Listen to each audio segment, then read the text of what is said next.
সব কেমন আছো? আশা করি ভালো আছো। আমার দুপুরের রান্না হয়ে গেছে, চলো তোমাদের সঙ্গে শেয়ার করি কি রান্না করেছি, চলো দেখো। এরকম ভাত হয়েছে, এই যে ভাত করেছি, ভাত, এই যে বেতর শাক ভেজেছি বেগুন দিয়ে, বেতর শাক ভাজা, বেগুন দিয়ে বেতর শাক ভেজেছি, আর এটা পেঁপে দিয়ে ডাল করেছি, পেঁপে দিয়ে ডাল করেছি। আজ তো সোমবার, নিরামিষ। ঠিক আছে, এই যে ধনেপাতা বেটেছি, বেগুন ভেজেছিলাম, ছেলেরা খেয়েছে।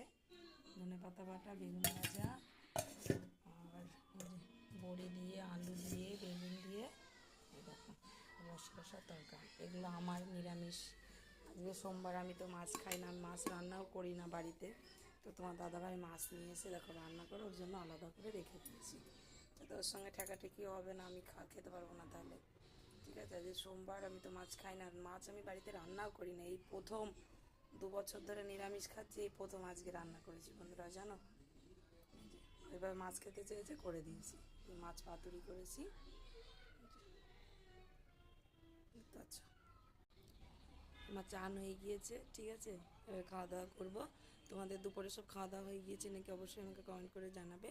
আর আমার রান্নাগুলো যদি ভালো লাগে অবশ্যই কমেন্ট করবে, লাইক করবে, চ্যানেলটাকে সাবস্ক্রাইব করে দেবে। ঠিক আছে, বেশি বেশি করে শেয়ার করে দেবে।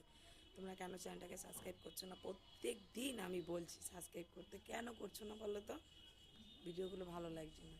ভালো লাগবে, আস্তে আস্তে লাগবে, ভিডিও করছি তো আস্তে আস্তে ভালো লাগবে।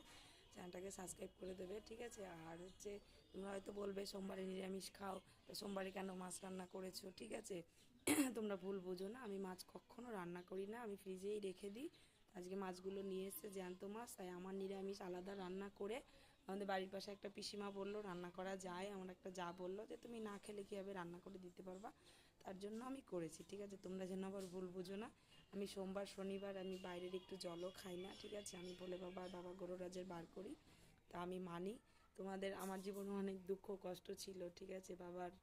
বাবা গরুরাজের বার করে আমি অনেকটা ভালো আছি। তা তোমাদের জীবনে যদি কোনো দুঃখ কষ্ট থেকে থাকে, তোমরা যদি মনে করো যে ঠাকুর নেই, না, ঠাকুর আছে, অবশ্যই আছে।